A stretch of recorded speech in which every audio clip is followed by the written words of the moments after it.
Ma banque a compris que pour moi, chaque euro compte. Papa, moins et moins, ça fait plus. Mais plus et plus, ça fait quoi? Ah, c'est simple. Tiens, à la Banque Postale, un prêt auto à un taux super intéressant, plus une assurance auto, ça fait plus d'avantages et 2 mois d'assurance offerts en plus. D'accord, papa, d'accord. Jusqu'au 5 octobre 2013, ce sont les bons plans auto de la rentrée à la Banque Postale. Profitez d'une offre spéciale sur le prêt personnel et l'assurance auto. Renseignez-vous vite en bureau de poste ou au 3639. 15 centimes d'euros TTC la minute. La Banque Postale. Banque et citoyenne.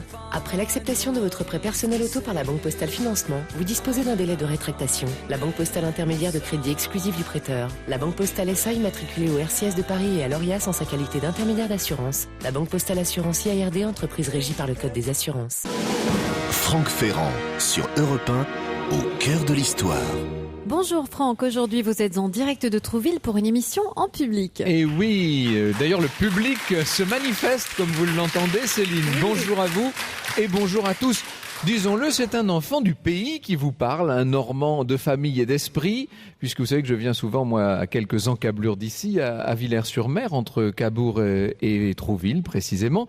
Alors, je vous parlais l'autre jour, à propos d'une émission sur Eugène Boudin, de ce sable, vous savez, ce sable moiré, ocre, chair ou beurre frais, et de ce ciel immense et tourmenté, lyrique, dont la splendeur se renouvelle en Normandie à chaque minute. Il n'y a qu'ici que vous trouverez cette luminosité si particulière, luminosité vibrante et parfois métallique. Ici seulement vous trouverez ces effilochements de nuages, ces variations de tons qui offrent dans une même journée, disons-le même, dans une même demi-journée, toute une succession de camailleux, de bleu profond, de jaune tendre, de vert mouillé et de mauve. Oui, je dis bien de mauve. Ces ciels normands, ces fabuleux rivages marins, personne ne les a captés avec tant de maestria que cet Eugène Boudin dont nous parlions l'autre jour, mais vous allez voir qu'un certain nombre d'autres peintres sont venus chercher ici l'inspiration, de même évidemment que de grands écrivains. Dans Le Monde, il y a 10 ans, Véronique Mortaigne écrivait, je la cite, « Trouville, ce petit morceau de côte aux plages zébrées de rivières miniatures et enfantines dès que la marée se retire, est l'aboutissement de la Normandie. Sa conséquence, le pays d'Auge arrive là, en bout de terre, avec armes et bagages, calvados, cidre, fromage, crème, œufs, beurre, bref, tout ce qui cisèle un art de vivre en douceur, les lignes fuyantes de la côte, le ciel éclairé sous les ondées, l'apparition subite du bleu ou d'une nuée éphémère suggèrent une pause dans le déroulé des événements. »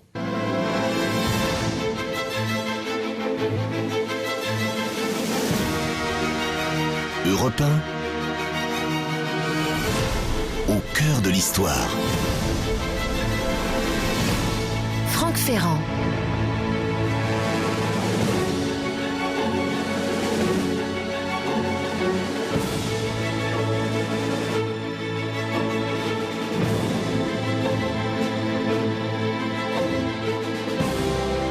Nous sommes ici donc aux Franges, à la bordure de cette pittoresque Normandie, presque folklorique, mais folklorique au bon sens du mot, évidemment, pour notre plaisir. On parlait du cidre, des vaches mouchetées, du Livaro et du Pont-l'Évêque, mais c'est aussi et d'abord un merveilleux pays de bocage, semé d'abbayes, de chaumières à colombages, de haras, un pays qui s'étend alors pour évoquer toutes ces merveilles normandes, des falaises d'Étretat à la Suisse normande, de ces bassins d'ici, de Trouville, aux plages du débarquement du Mont-Saint-Michel, car il est normand le Mont-Saint-Michel, à la basilique de Lisieux, de la broderie de Bayeux aux grosses horloges de Rouen, du vieux port de Honfleur au patrimoine art déco du Havre, du château de Balleroy à celui de Champ de Bataille. C'est, entre parenthèses, vous aurez remarqué que je cite indifféremment des sites et des châteaux et de hauts lieux de haute et de basse Normandie, ce qui ne fera peut-être pas de plaisir à tout le monde. Ici, nous sommes en basse Normandie, je le précise.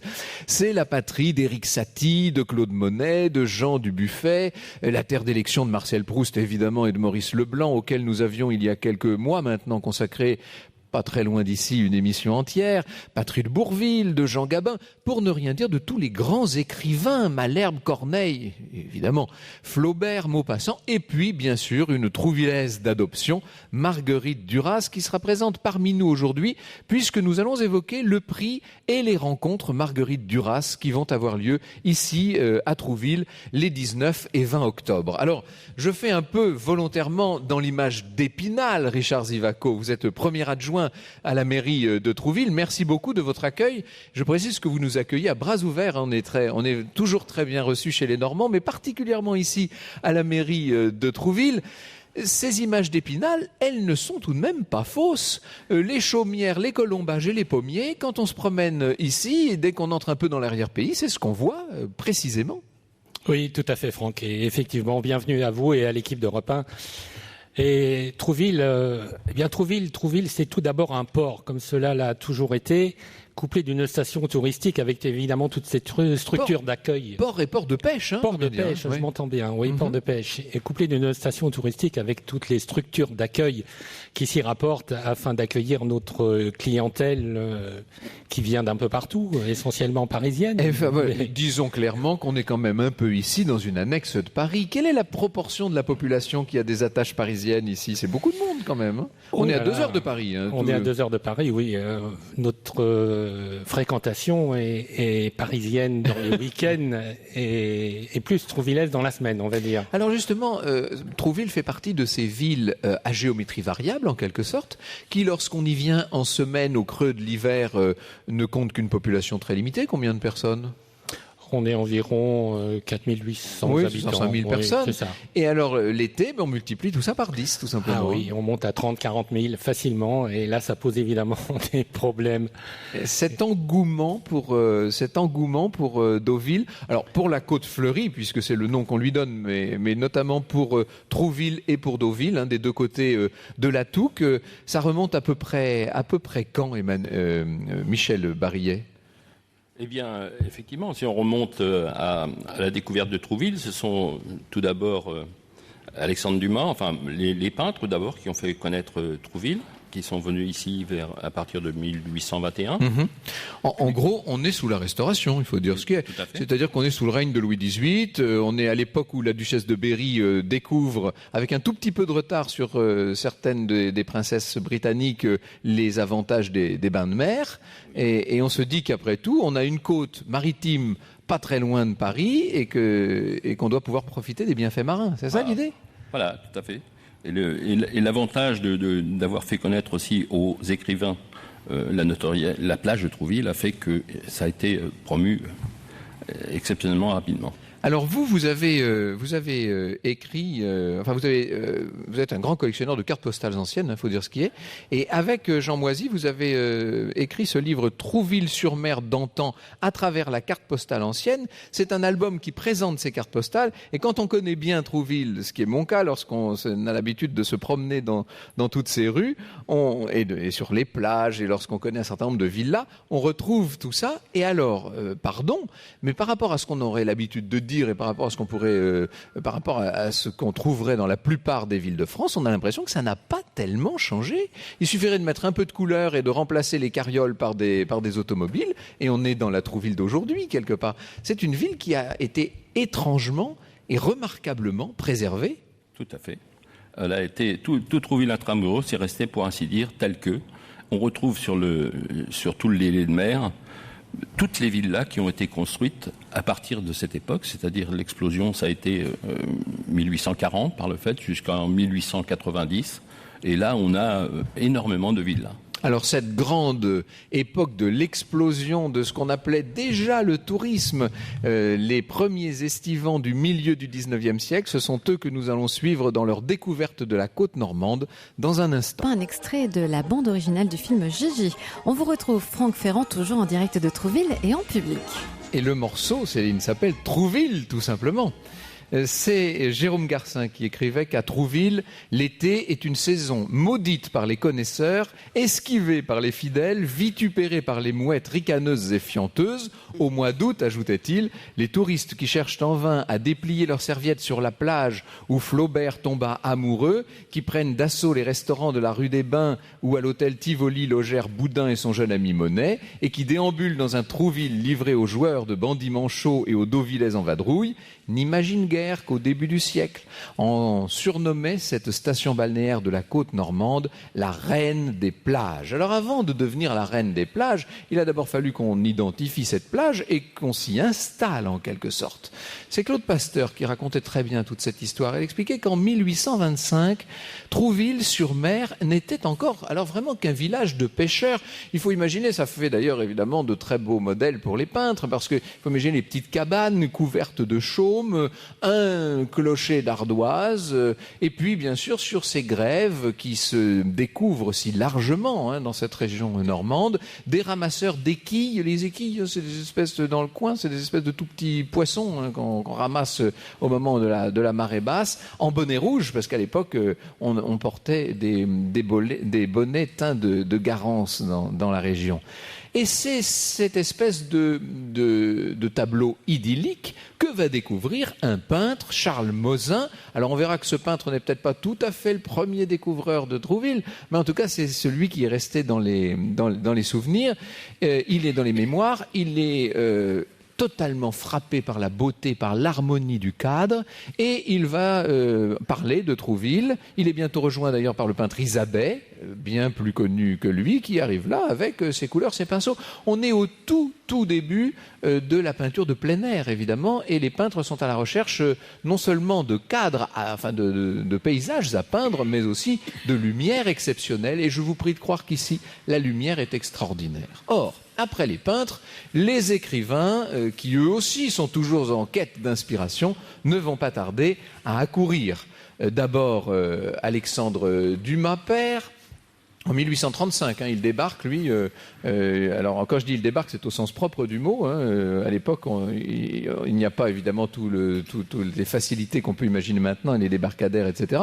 Il arrive porté sur les épaules d'un solide marin.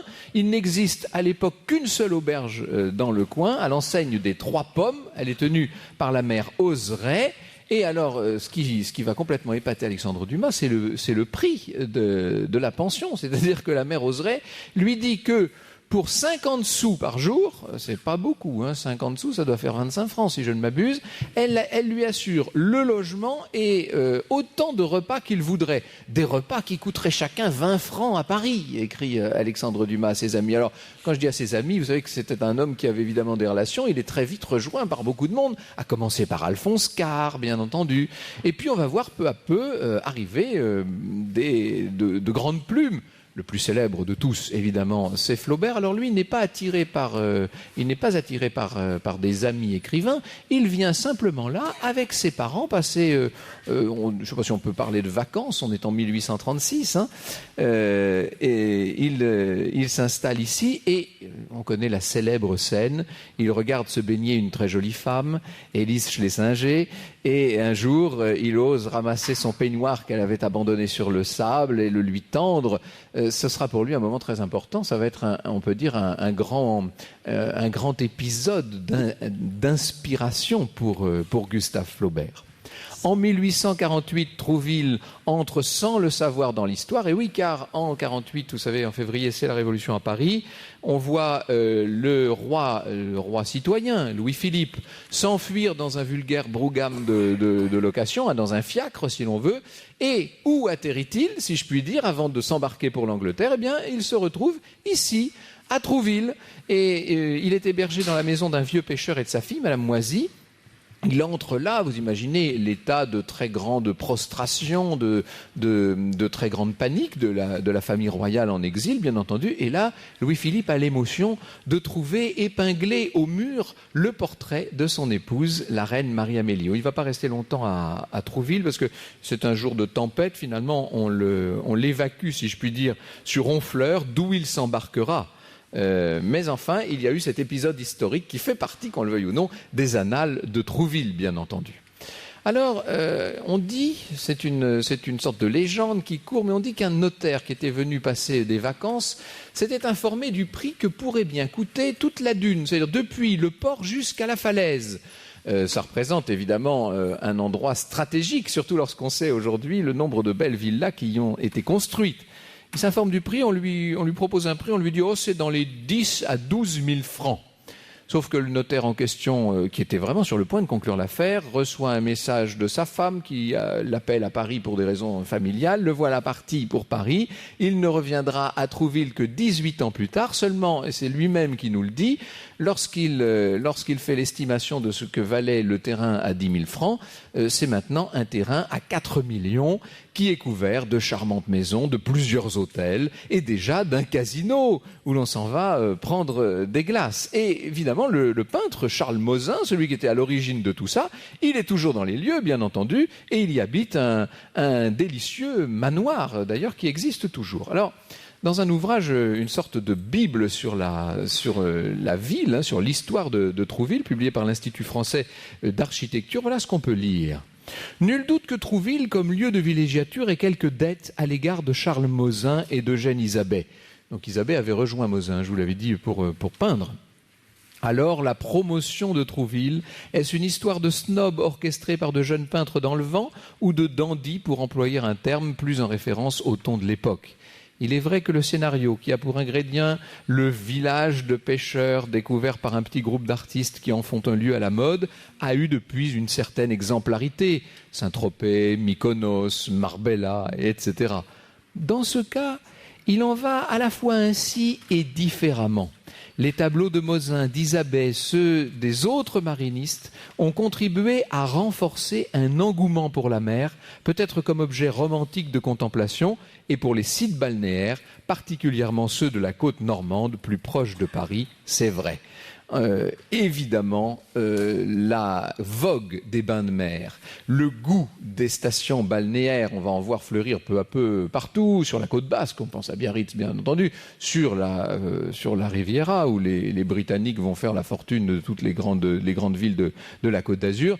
Ce goût des bains de mer est peu à peu l'habitude que prennent un certain nombre de familles aisées de France et d'une manière générale d'Europe de venir passer au bord de la mer plusieurs mois par an, va faire la fortune de tous ces lieux. Des hôtels secrets ici, comme l'hôtel de Paris, l'hôtel de Metz, en face de la halle aux poissons. C'est l'hôtel central où nous avons déjeuné ce midi, du reste. Tous ces hôtels. Et puis bien sûr, le plus grand palace de la côte normande, l'hôtel des Roches Noires, qui a été, en son temps, considéré comme une sorte d'hôtel hyper moderne, le premier à posséder un ascenseur. On est là dans une période extrêmement brillante pour toute la côte et pour Trouville en particulier. Qui fréquentait à l'époque les palaces de Trouville et quelle était la vie qu'on menait ici? C'est ce que nous allons voir ensemble dans un instant. Europe 1, 14h, 15h. Au cœur de l'histoire. Franck Ferrand. Une émission en direct de Trouville et en public avec vous, Franck Ferrand, et vos invités. Richard Zivaco, premier adjoint au maire de Trouville-sur-Mer, également commerçant. Manu du BAC, c'est comme ça qu'on l'appelle. Il est responsable du BAC de Trouville-de-Ville et assure la traversée entre les deux villes. Michel Barillet, ancien directeur technique de la ville de Trouville, très grand collectionneur de cartes postales anciennes. Fabienne Bergeron, qui vous accompagne également, qui a connu Marguerite Duras. Elle est notamment à l'origine des journées Marguerite Duras depuis sa mort en mars 96. Et puis Olympia Alberti, écrivain, poète, nouvelliste, spécialiste de Marguerite Duras, qui vous accompagne également aujourd'hui. Et oui, Marguerite Duras est un peu avec nous aujourd'hui. Alors nous allons lui consacrer une grande partie de la deuxième demi-heure de cette émission. Avant cela, j'aimerais qu'on revienne 5 minutes quand même sur l'histoire, Michel Barillet, et sur les grands monuments. Je parlais par exemple de l'hôtel des Roches Noires. C'est évidemment, on pourrait presque dire, c'est le château local, en quelque sorte. C'était effectivement le plus grand hôtel de la Basse-Normandie. Par le fait, elle avait 300 chambres et comportait déjà 80 salles de bain et avait aussi l'électricité en plus de l'ascenseur que vous avez cité. Et c'est donc dans on sait bien que c'est dans cet hôtel, Fabienne Bergeron, que vivait Marguerite Duras. L'hôtel des Roches Noires était célèbre bien avant Marguerite Duras, précisons ça tout de même. Hein. Oui, l'hôtel des Roches Noires, en fait, était un palace où venait l'aristocratie essentiellement, un palace, donc une des premières stations balnéaires, un petit peu comme le Grand Hôtel de Cabourg, et un lieu très prestigieux, donc qui a été un petit peu transformé puisqu'il n'existe plus la terrasse verrière, par exemple. Certains détails ont disparu, mais il y a un charme fantastique avec un hall absolument sublime. C'est un lieu exceptionnel où Marguerite Duras avait acheté un appartement en 1963. Donc c'est un hôtel qui a été divisé en appartements, comme beaucoup aussi de villas du quartier et de Trouville. Surtout à partir de 1950, il y a eu une loi sans doute favorable qui a permis cela. Alors depuis les fenêtres de cette très belle salle des mariages où nous sommes, donc au premier étage de l'hôtel de ville de Trouville, on aperçoit l'embouchure de la Touques, bien entendu. On voit un certain nombre de toitures. On aperçoit Deauville de l'autre côté de la Touques. Et là, au premier plan, nous avons les fantastiques toitures du marché aux poissons. Un marché aux poissons qu'on doit à quelqu'un que vous connaissez bien car vous avez écrit son histoire. Il a été le maire de Trouville dans l'entre-deux-guerres et c'était un certain Fernand Moureau. Alors Fernand Moureau a été maire de Trouville et un personnage très important pour la ville, parce que d'ailleurs le quai s'appelle Fernand Moureau, donc c'est quand même l'axe essentiel de Trouville qui longe la Touques. Donc dès que nous rentrons à Trouville, dès que nous passons le pont, nous arrivons sur le quai Fernand Moureau. Et le buste de Fernand Moureau il est là, juste à côté, oui. Vous l'avez vu, magnifique, un buste en bronze, et où il a un regard très perçant. C'était un homme, a priori, je ne l'ai pas connu, mais ayant fait une recherche pendant plusieurs mois sur lui, c'était un homme d'exception et très volontaire. Et donc c'était aussi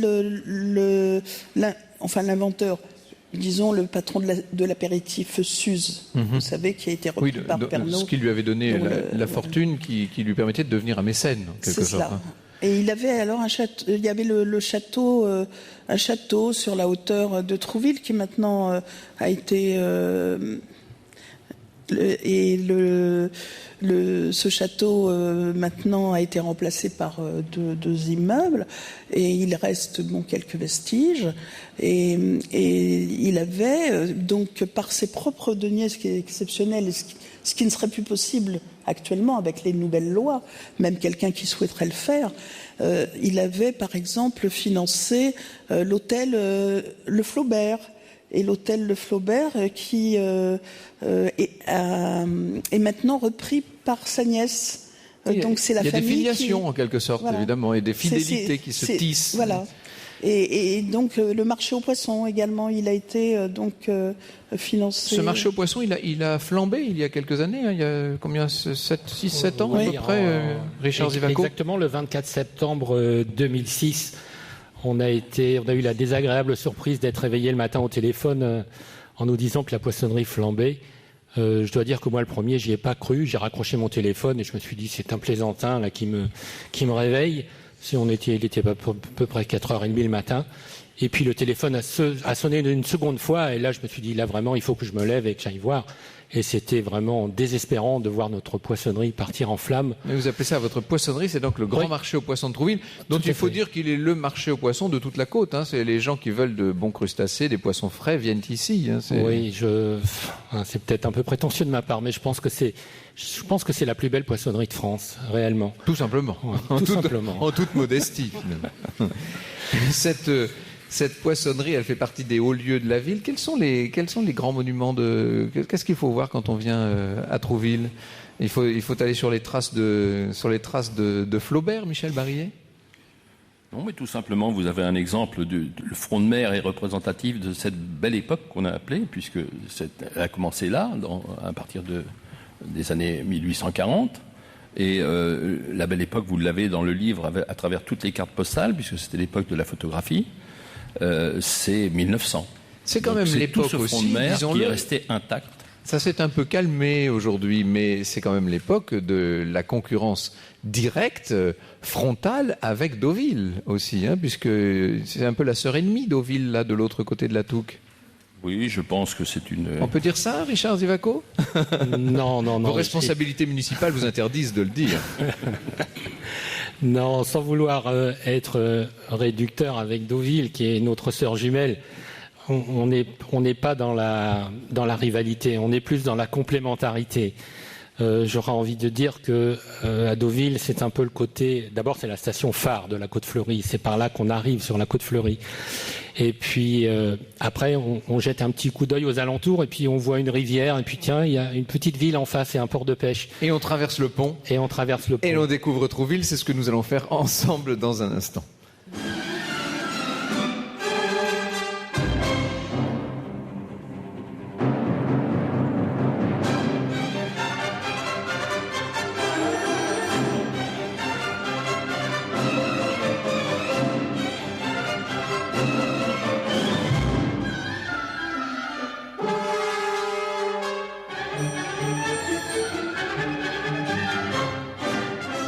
On écoutait Francis Poulenc avec un extrait de La baigneuse de Trouville. Franck Ferrand, 14h, 15h sur Europe 1. Et c'est une émission en direct, aujourd'hui en direct de Trouville et en public avec vous, Franck Ferrand et vos invités. Eh oui, nous sommes toute une petite brochette de Normands et d'amoureux de Trouville pour essayer de vous faire comprendre à quel point cet endroit a quelque chose de très particulier.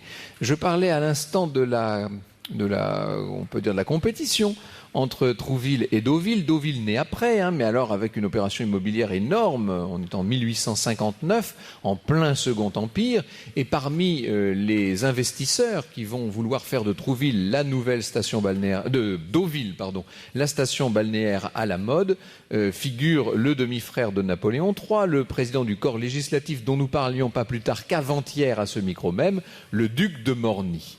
Longtemps, écrit Claude Pasteur, longtemps Trouville luttera pour garder son titre de reine des plages, mais la création à Deauville d'une gare et d'un hippodrome lui portera un rude coup, d'autant que le monde élégant se précipitait maintenant vers la ville fleurie, c'était le surnom qu'on avait donné très publicitairement à Deauville. Une rivalité féroce opposa longtemps les deux municipalités.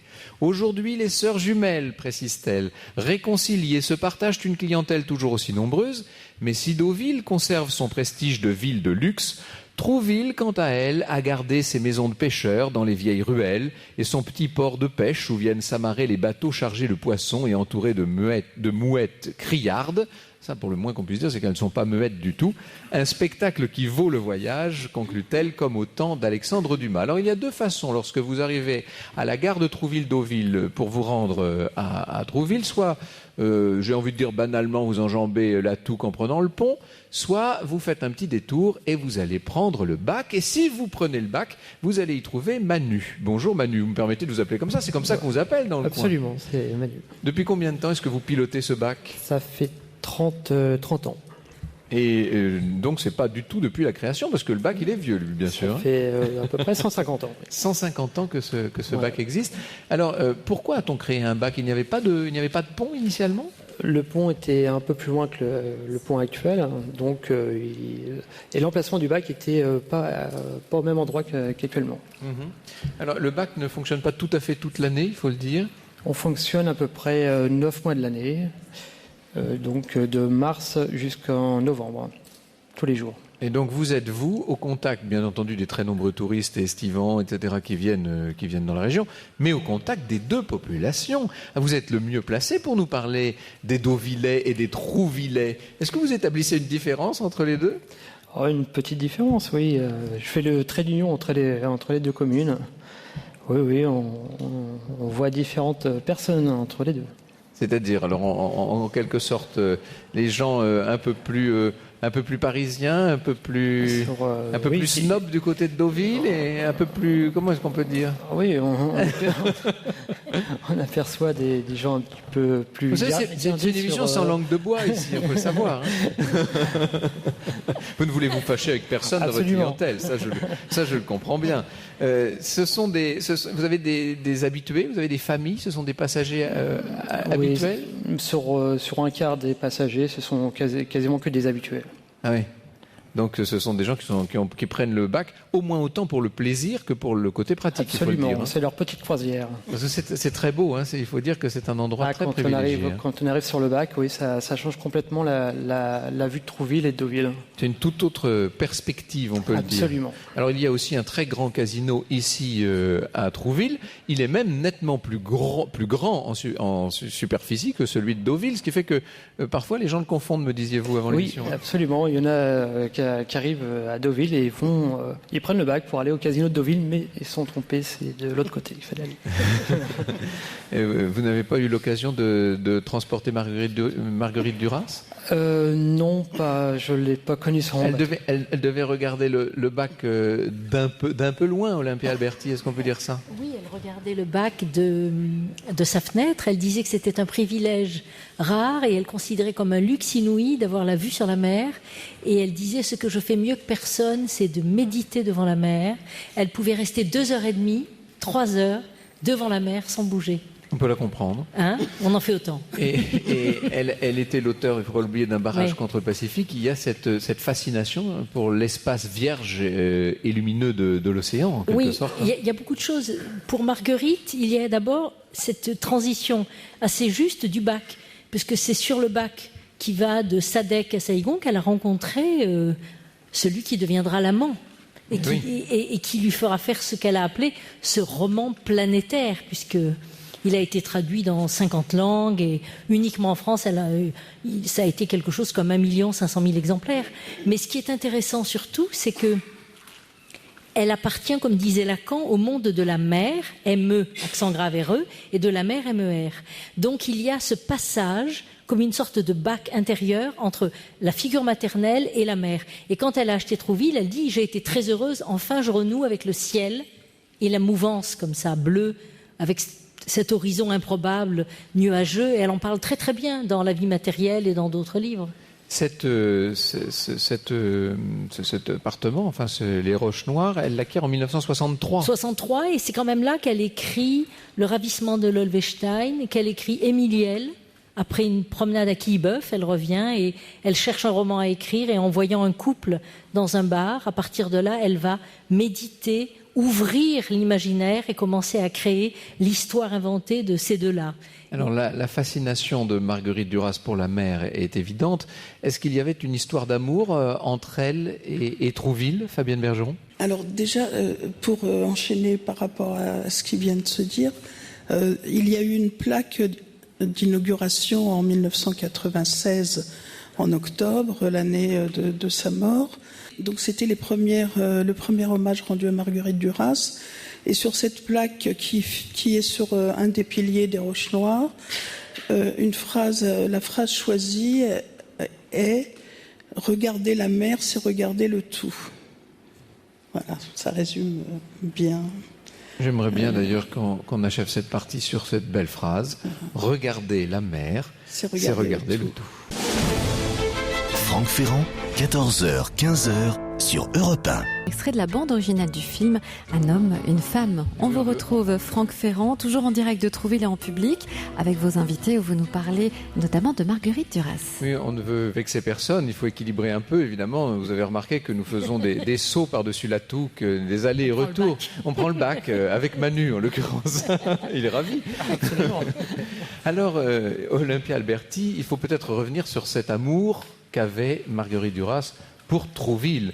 Elle a 3 lieux dans sa vie, en fait. Bon, son appartement de Paris, la rue Saint-Benoît, évidemment. Naufle-le-Château et Trouville. Et elle dit que quand elle est à Trouville, elle est heureuse parce qu'elle retrouve ses racines d'eau. Elle dit « Je suis une femme qui appartient à l'eau ». Et quand on connaît son enfance indo-chinoise, le Mékong, l'Irak, les fleuves où elle se baigne avec Polo, cette enfance où on rince la maison avec de l'eau régulièrement, et dans ce cas-là, on se mêle aux enfants des domestiques, et il y a une sorte de grande fraternité joyeuse. C'est vrai que Trouville, ça a été retrouver l'horizon, retrouver du souffle et retrouver de la lumière. Elle disait d'ailleurs cette phrase très importante dans La vie matérielle, chaque fois que je m'éloigne de Trouville, j'ai le sentiment de perdre de la lumière. C'est important pour elle. Et quand elle restait longtemps à Trouville, elle ne voulait plus revenir à Paris. Elle dit à Paris, j'étouffe, c'est une ville invivable, je vais rester à Trouville. Et en 86, elle y passe plus de 4 mois d'affilée. Et on va rappeler aussi que c'est là qu'elle a rencontré bien sûr. Yann Andrea, son dernier grand amour. Il est venu la retrouver aux Roches Noires. Il est aussi présent qu'elle, en quelque sorte, dans ces lieux. Oui, c'est ça. C'est lié à cet espace de cet amour et de tous les textes très difficiles qu'elle a écrits sur la côte normande. Bon, le fameux La pute de la côte normande, L'homme atlantique, etc. Que faisait-elle quand elle était à Trouville ? Elle disait qu'elle n'arrivait jamais à faire comme tout le monde. C'est-à-dire qu'elle n'arrive pas à prendre des bains de soleil, parce qu'au début, elle a un a priori contre le sable et le vent. Et puis après, elle regrette, elle voudrait prendre des bains de soleil, mais elle n'y arrive pas. Elle dit toujours qu'elle est décalée par rapport aux gens. Elle voudrait aller marcher, mais ça, elle le faisait. Elle allait marcher au bord de mer, elle aimait beaucoup ça, toujours. Elle médite devant sa fenêtre, elle écrit, puisqu'elle a quand même écrit beaucoup de livres, notamment Le Ravissement, puis Émiliel, et puis Le Vice-Consul. Et elle a monté une Song, en partie, ici. Et puis, elle aimait se promener. Je vais citer Marguerite, elle me disait... J'aime la bagnole, Olympe. Alors, elle aimait conduire, elle aimait être conduite à la fin, et circuler comme ça sur la côte, aller se promener à Quillebeuf notamment, au Havre, dont elle dit que par grand vent, l'odeur chimique en vient jusqu'à Trouville, et qu'elle la repère.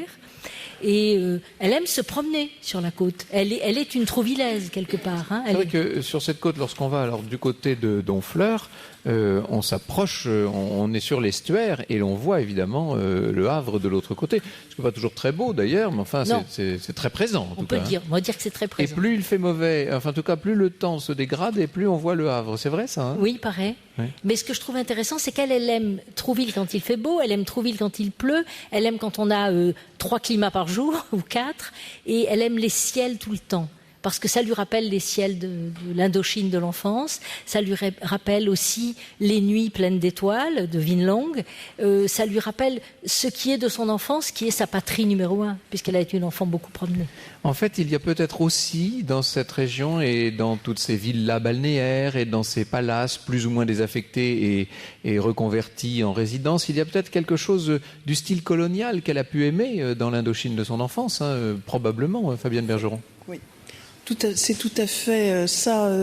L'architecture se retrouve au Vietnam. Vous avez ce type d'architecture. C'est la même époque, c'est le même style. C'est personnellement, bon, j'ai vécu à Pékin et il y a également dans une résidence pour étrangers. Et c'était le même type de... J'avais pas fait le rapprochement, mais en fait, c'était aussi ce type d'architecture, oui. Vous voyez des bâtiments comme ça, très cossus, bon. Avec des pergolas et des ornements. Et donc, elle retrouvait... Alors, par rapport au Vietnam, à l'Indochine, pour elle, oui, la mer, vous savez, ces nappes d'eau qui restent, c'est très spécifique à la côte normande. Oui, c'est-à-dire qu'au moment où la mer se retire, de petites nappes se créent sur le sable. Il y a un terme précis pour cette eau qui stagne. Et pour Marguerite Duras, c'était le Mékong. Absolument. Ouais. Bon, un écrivain, évidemment, transpose facilement. Donc, quand elle était sur la terrasse des Roches Noires... C'était Julien Gracq qui parlait de flaques de ciel, lui, je trouve l'expression très belle. C'est très beau aussi. Et donc, elle pouvait effectivement rester des heures sur la terrasse. Donc, il y a un très beau livre, La vie matérielle, qui est un livre d'entretien avec Jérôme Beaujour, en 97 ou 96, enfin, et donc où elle évoque beaucoup de j'aurais bien aimé, on n'a sûrement pas le temps, mais peut-être 2 lignes simplement. Oui, si vous voulez, mais je vous en prie. Qui sont caractéristiques, si vous voulez, donc tirées de La vie matérielle. Trouville. Trouville, c'est ma maison maintenant. Ça a supplanté Naufle et Paris. C'est là que j'ai connu Yann. Il arrive par la cour, dégingandé, maigre. Il marche vite, il est dans une période dépressive. Il est pâle, il a peur d'abord, puis la peur passe. Je lui montre la mer. C'est un luxe incroyable de pouvoir la voir du balcon. Quand on bombarde les villes, il reste toujours des ruines, des cadavres.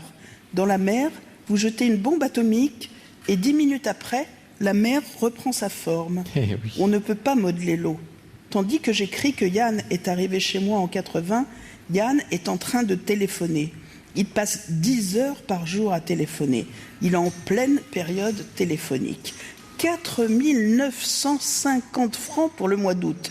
Il téléphone à des gens qu'il ne connaît pas et aussi à des gens qu'il n'a vus qu'une fois dans sa vie, et aussi en Autriche, en Allemagne, en Italie, à des gens qu'il n'a pas vus depuis 10 ans. On pourrait dire que c'est un avant-goût des lectures qui vont avoir lieu pendant ces journées du RAS, en octobre, le samedi 19 et le dimanche 20.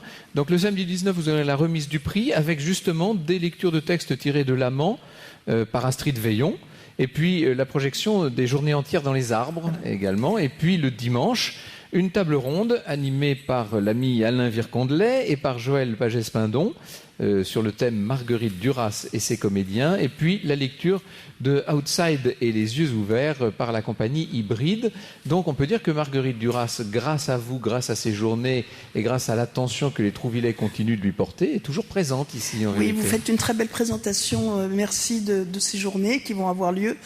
Donc c'est la 17e année.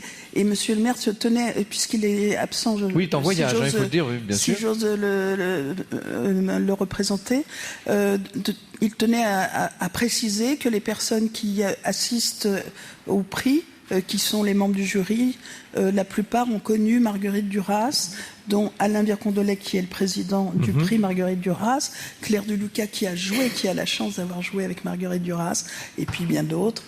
Voilà. Et voilà. Merci infiniment. On aura l'occasion de revenir sur Marguerite Duras, et puis j'essaierai moi de passer, pourquoi pas, évidemment. Il nous reste quelques minutes encore pendant lesquelles j'aimerais essayer de vous faire sentir un peu l'atmosphère de cette ville si particulière. Europe 1, 14h, 15h. Au cœur de l'histoire. Franck Ferrand. Et on vous retrouve, Franck Ferrand, en direct de l'hôtel de ville de Trouville et en public. Et en public, on entend le public trouvillais qui est venu nombreux. Il y a ici, à Trouville, il faut le dire, Richard Zivaco, un certain nombre de personnalités. Alors, on ne peut pas citer tout le monde. D'abord, certains ne souhaitent pas forcément être cités, mais on a quand même pas mal de stars quand on fait son marché à Trouville, il faut le dire. Oui, tout à fait. On a tout d'abord notre ami Antoine Antoine Decaune. Oui, Antoine Decaune, qui est vraiment un excellent commercial pour Trouville, j'ai envie de dire, qui nous a beaucoup aidé d'ailleurs dans l'incendie de la poissonnerie pour récolter des fonds et la reconstruire au plus rapidement possible. On a Gérard Depardieu qui est en train de construire une maison ici à Trouville. Et puis on a bien d'autres personnes du monde médiatique, littéraire, etc., qui vit dans la discrétion, on les rencontre tout simplement, on les croise sur le marché, on dit tiens, je connais cette tête-là, je l'ai vue dans tel feuilleton. On les croise chez Charlotte Corday, et pour une fois, moi qui parle souvent de Charlotte Corday à ce micro, là, ça n'est pas, je ne parle pas de la femme qui a tué Marat, je parle de la pâtisserie, évidemment. Absolument, et je vous invite à y aller, vous allez voir, vous allez prendre quelques kilos. Alors, c'est tout près d'ici. Parlez-nous un peu de cet hôtel de ville dans lequel nous sommes, et qui est assez spectaculaire, Michel Barillet. Eh bien, oui, il est très joli, d'un beau style. Mais avant lui, si on parlait des poissonneries, l'historique, l'explosion de Trouville a fait que les élus n'avaient pas eu trop le temps de se pencher sur l'endroit où ils allaient pouvoir se réunir et de construire une première mairie.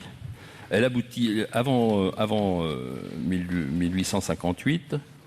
Les séances du Conseil se tenait dans une maison du comte d'Hautpoul qui avait été élu en 1842, en haut de la petite rue de Verdun. En 58, donc, le projet est débattu et il met quand même un certain temps à mûrir. Et c'est enfin en 1862 qu'arrive la mairie sur la place Foch, juste devant la façade du casino actuel. Bien sûr, à l'époque, il fallait continuer à la construction du casino, il a bien fallu déménager cette mairie, et c'est pourquoi elle se trouve à cet endroit, ici. Elle a été construite par les frères Farge. Donc finalement, je ne dirais pas qu'elle est ici par hasard, mais enfin rien ne prédisposait ces lieux à devenir l'hôtel de ville de Trouville. Tout à fait. Alors parmi les personnalités, il y a eu un artiste célèbre, c'est Savignac, dont il faut dire un mot. Fabienne Bergeron. Alors, Monsieur Savignac, Raymond Savignac. Le dessinateur d'affiches, il faut dire. Oui, alors un des plus grands affichistes et surtout un des derniers affichistes à peindre, c'est-à-dire à dessiner. Parce que maintenant, les directeurs de création ou les affichistes font de la photo ou de l'art graphique. Et alors lui-même, il disait, vous comprenez, donc il a été célèbre par essentiellement Monsavon, Aspro, enfin des bien sûr, ouf, Aspro, on se rappelle avec les voitures qui passaient dans le crâne du bonhomme. Qui ferait une très bonne publicité encore actuellement pour Paris, il me semble. Ouais. Et alors, un jour, il me racontait qu'il travaillait pour une agence de publicité, une grande agence parisienne. Et il me dit, vous imaginez, ils me disent, on va vous envoyer un directeur artistique pour parler de l'affiche. Alors il dit, qu'est-ce que vous voulez, que j'ai besoin d'un directeur artistique? Ça va, je sais ce que j'ai à faire. Bon. Et alors, donc sa spécificité, c'est qu'il faisait des affiches a priori sans slogan, c'est-à-dire l'image parlait d'elle-même. Donc les publicistes, ça les ennuyait parce que le slogan, c'est très, très important. Bien sûr. Ça les ennuie que le dessinateur leur vole la vedette, en quelque sorte. Oui. Perrier Petit, enfin, ou je ne sais quoi. Et donc, lui, il arrivait à l'exprimer par l'image. La bouteille où l'eau pétillait, et puis voilà, il n'y a pas besoin d'en rajouter. Et donc, Savignac adorait Trouville, et avec sa femme Mimi, donc c'était un couple tout à fait assorti, pas très grand, toujours extrêmement élégant, et ils allaient beaucoup chez Charlotte Corday dont vous parliez tout à l'heure, et donc ils adoraient les gâteaux, c'était la gourmandise. C'était quelqu'un qui avait beaucoup d'humour, en fait. Oui, c'est ça. Et aujourd'hui encore, sur les planches, quand on fait la grande promenade, on revoit ces affiches, et certaines sont d'une drôlerie qui n'a pas vieilli. C'est très étonnant. Je regardais ce matin, dès que je suis débarquée du train, j'ai été faire mon pèlerinage, et on retrouve d'abord dans la beauté, le dessin, les couleurs, mais un humour tout à fait étonnant. Oui. C'était quelqu'un, on peut dire, qui a marqué sans doute les Et la promenade, les planches s'appellent maintenant la promenade Savignac. Oui. Et tout le long, vous avez des affiches, pour les personnes qui ne connaissent pas les affiches Savignac. Et il y a la Villa Montebello, le musée, et l'annexe du musée qui se trouve sur le quai dans l'office du tourisme, à la salle Savignac, pour voir Savignac. Il y a aussi une personne que j'aimerais citer, elle a été une amie et quelqu'un de cher, c'était Marie-Claire Powells, qui a vécu ici et qui était la fille de Louis Powells aussi, bien entendu. Et Madame Powells, je peux en parler? Oui, bien sûr. Non, mais vous êtes là pour ça, pour tout vous dire. Oui. Alors, non, mais je ne veux pas trop prendre la parole non plus. Bien, écoutez, donc ça a commencé par Monsieur et Madame Powells, et en fait, ils étaient amis avec le pharmacien de la pharmacie du port, qui connaissait beaucoup de personnalités de l'édition, du monde littéraire, et c'est à cette occasion qu'ils sont arrivés à Trouville. Où il leur a dit venez nous voir. Ils ont logé à Touques dans un hôtel, et ils ont trouvé la maison tout de suite. Ils ont eu un coup de foudre, on peut dire là, et pour cause, parce que c'est une sublime maison. Et alors, ce qui est très étonnant quand même, c'est que vous savez, Marguerite Duras. Donc géographiquement, il y a les Roches Noires. L'escalier qui descend à la mer s'appelait l'escalier des Roches Noires. Il a été rebaptisé l'escalier Marguerite Duras. Et de l'autre côté, il y a la maison Louis Powells. Et comme elle disait, ils n'avaient pas vraiment les mêmes opinions politiques. C'est le moins qu'on puisse dire. Et de son balcon, elle plongeait dans le jardin de Louis Powells. Ce qui est quand même assez étonnant. Et alors ensuite, Marie-Claire Powells, qui était directrice de Madame Figaro, oui. Madame Figaro. Son père, Louis Powells, lui a cédé la maison, et il a acheté avec son épouse Elina de la Bourdette, qui était comédienne, la Villa Malakoff, qui est vraiment une villa complètement atypique. Il y a beaucoup de villas inscrites.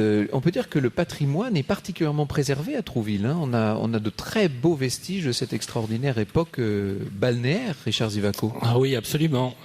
Nous avons créé il y a environ 35 ans une zone de protection du patrimoine à la fois paysager et urbain, qui nous a permis de protéger toutes les villas du bord de mer, qui étaient évidemment l'intention de promoteurs qui ne souhaitaient qu'une chose, c'est les détruire pour faire des appartements du style de ceux que vous voyez dans les communes alentours. Et la municipalité de l'époque a bien... Aucun nom ne sera cité. Aucun nom ne sera cité. Et la municipalité de l'époque a bien senti ce danger et je dois dire que vraiment j'en remercie les initiateurs, dont Francis Duriez d'ailleurs, qui a été à l'origine de cette zone de protection du patrimoine artistique et urbain, qui aujourd'hui fait que lorsque l'on se promène sur les planches, comme vous l'avez dit, on retrouve toute cette puissance de charme et de romantisme. Merci beaucoup Richard Zivaco. Je rappelle que vous êtes le premier adjoint au maire de Trouville qui est en voyage aujourd'hui. Merci à vous Manu de nous avoir parlé du bac et de tous ceux que vous transportez sur ce bac.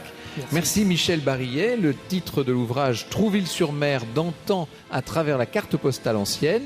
Fabienne Bergeron, vous occupez donc de ces journées Marguerite Duras qui vont avoir lieu 19, 20... du jury du prix. Voilà, troisième semaine d'octobre.